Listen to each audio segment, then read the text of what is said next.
Have you ever found yourself lying awake at night, replaying conversations you wish had gone differently, or worrying about a future that hasn't even arrived yet, imagining all the ways life could fall apart?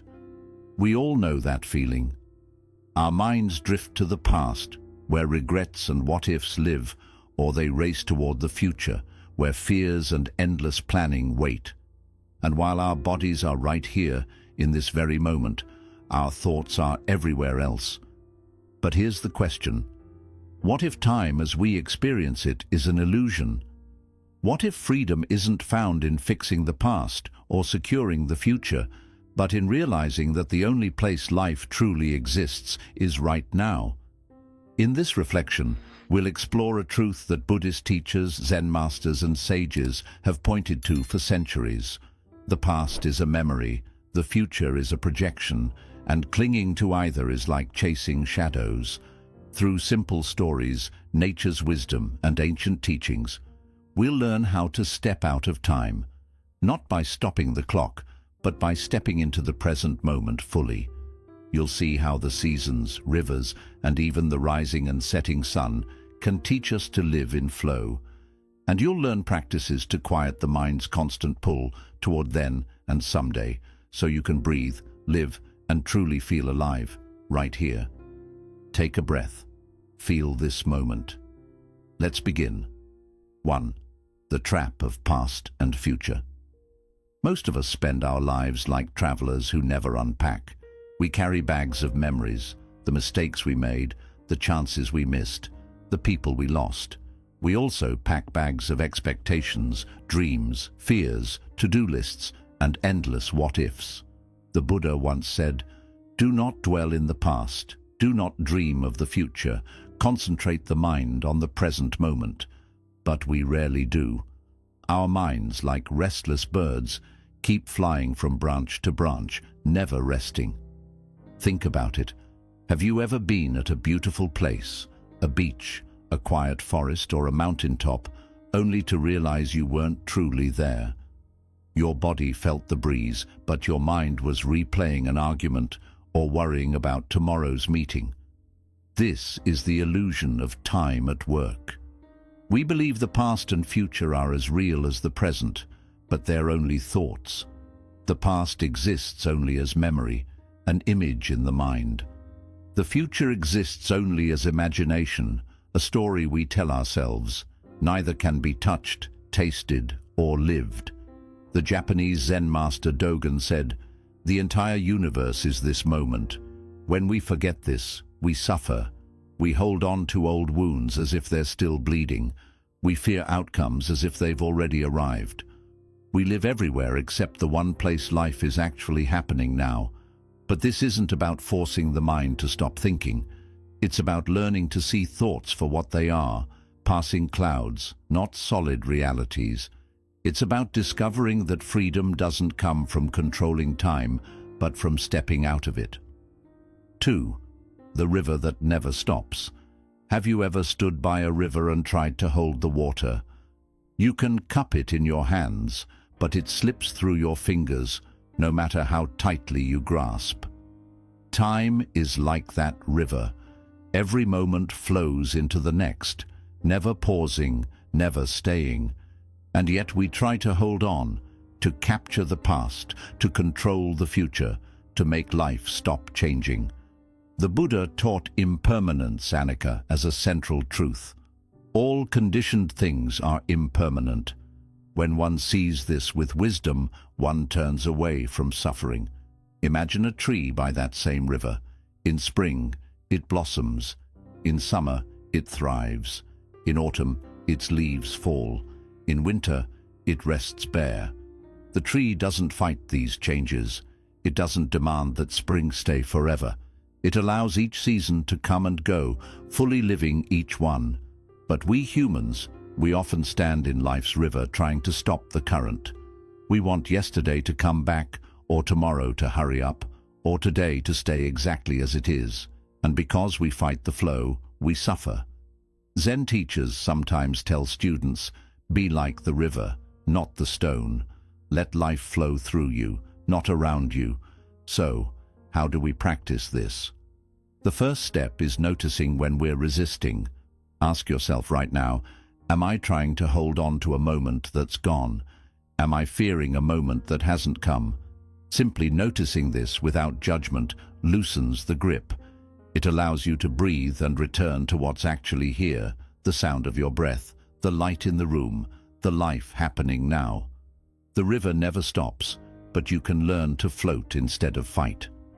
3. The sky and the clouds. Look up at the sky for a moment, clear or cloudy. It doesn't matter. Notice how the clouds move, how they shift and change.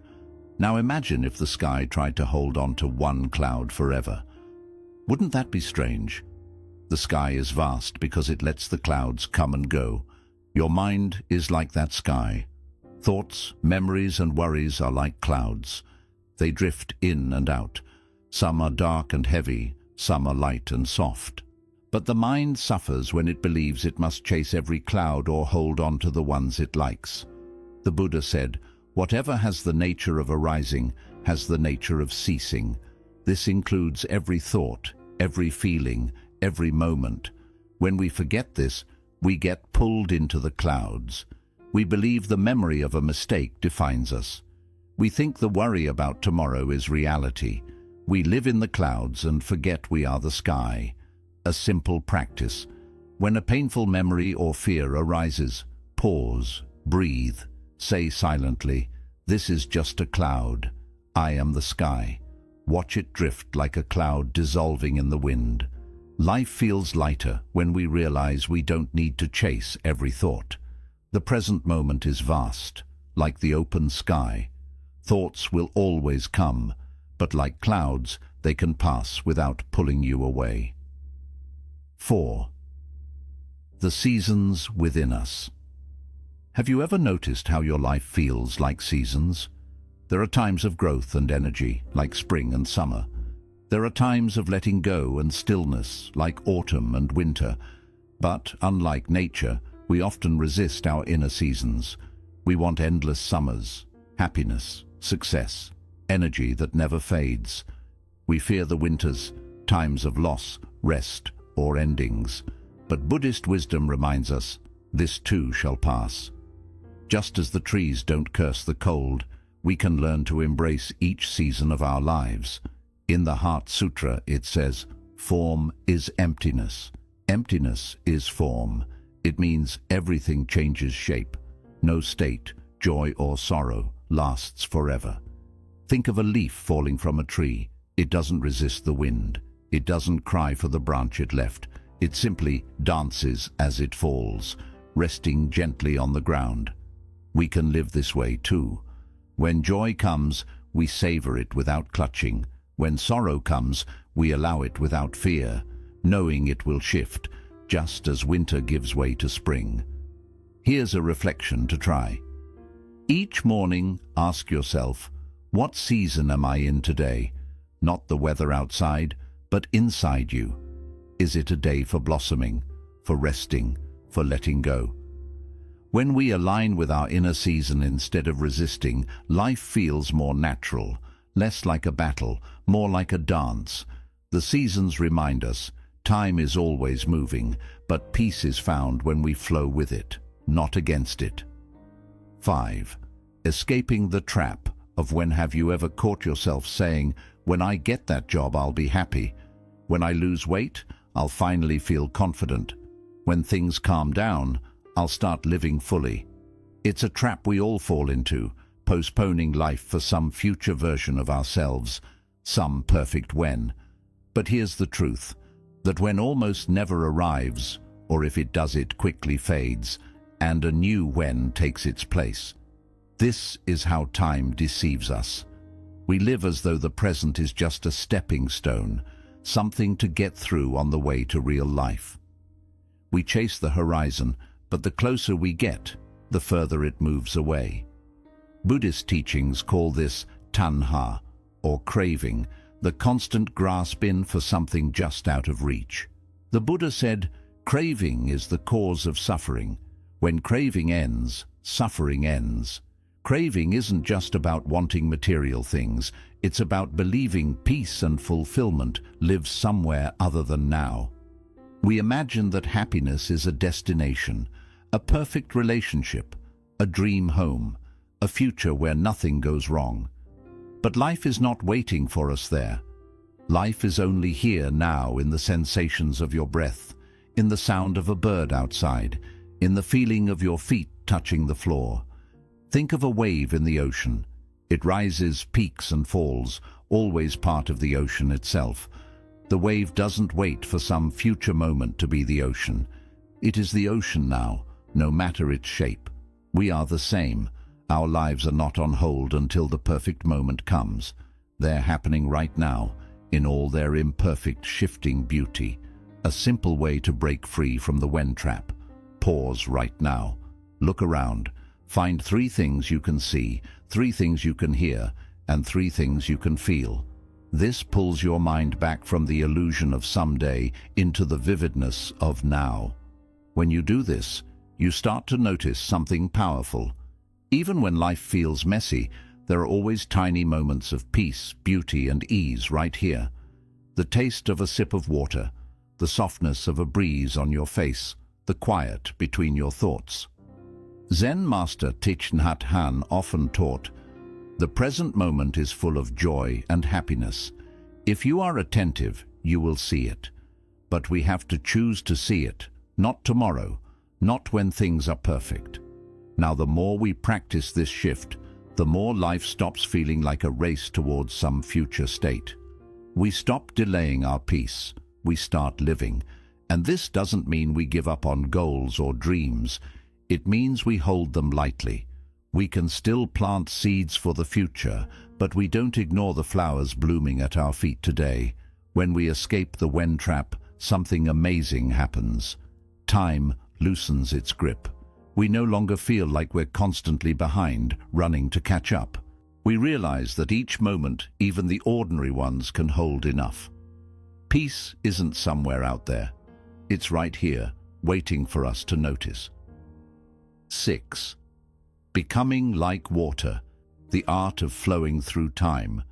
Imagine a river after heavy rain. The water swells, rushing over rocks and bends, never pausing, never asking, "When will I arrive?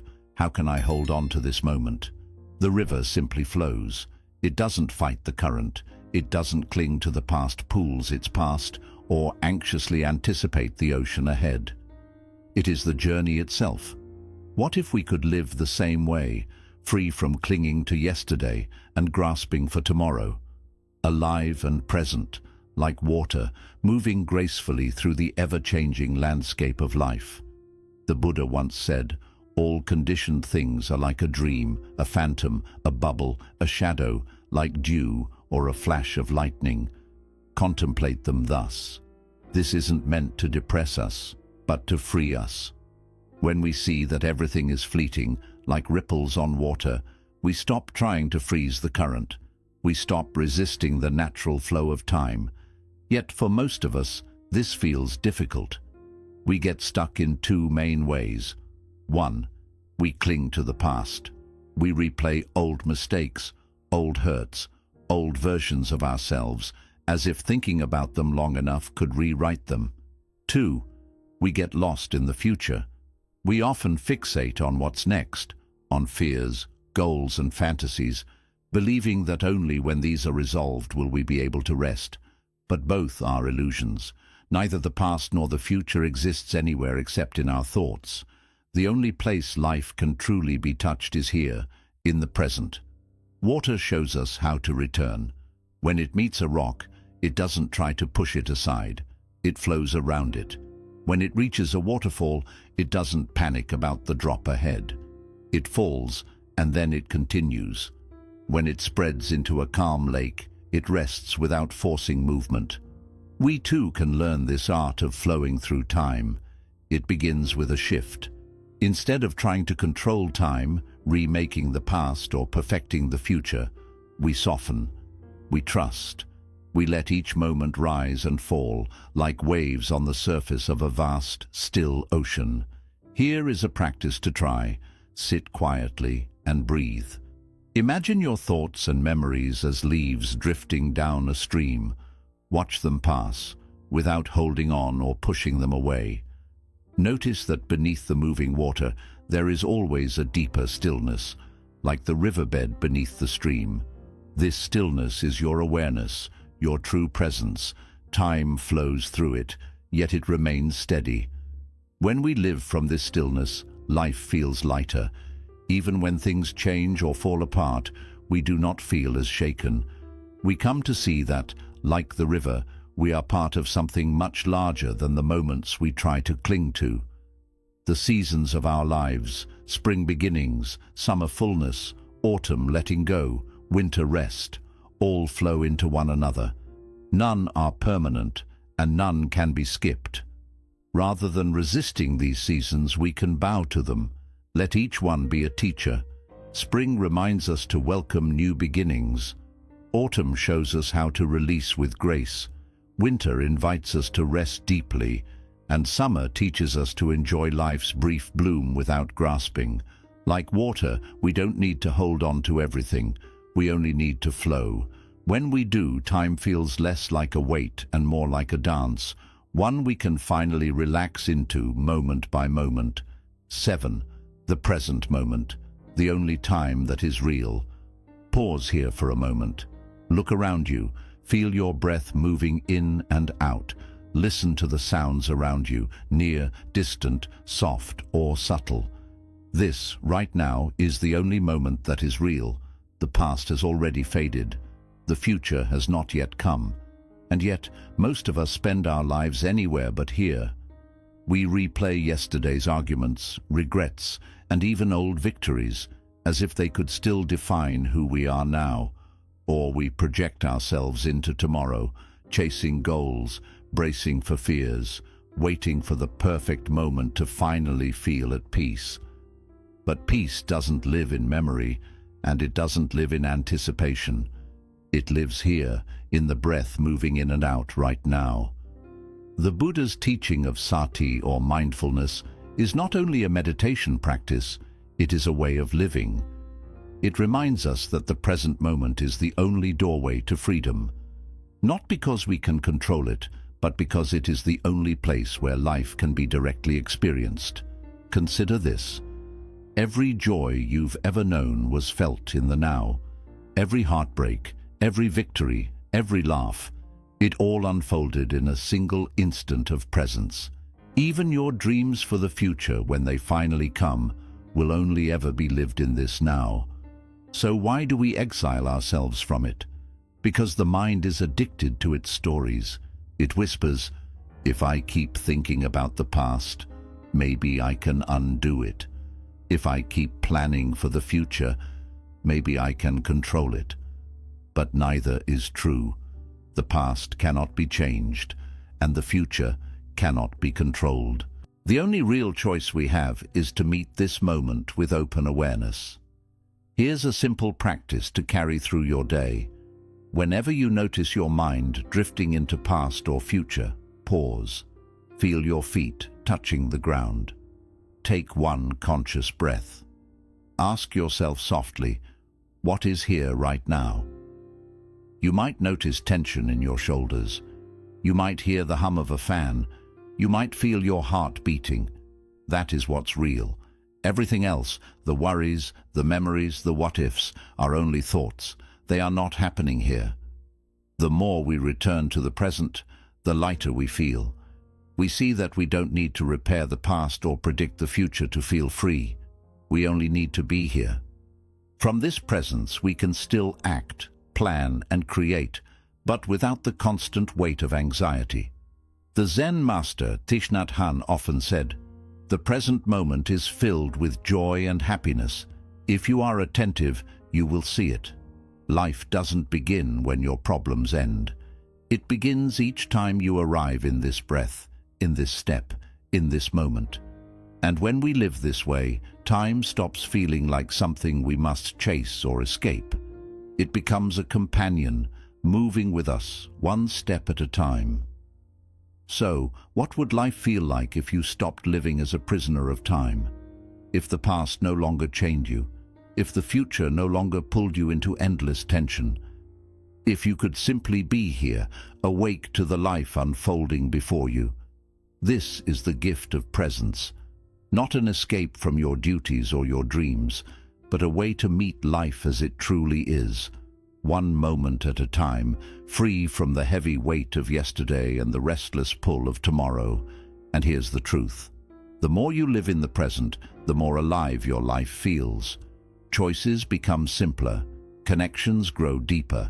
Even the ordinary, a sip of tea or a talk with a friend, feels full, because you are truly here for it. If this reflection touched you, please like this video, share it with someone who may need it today. For more teachings and reflections to help you live with peace, clarity, and presence. May you find freedom in this breath and calm in this moment.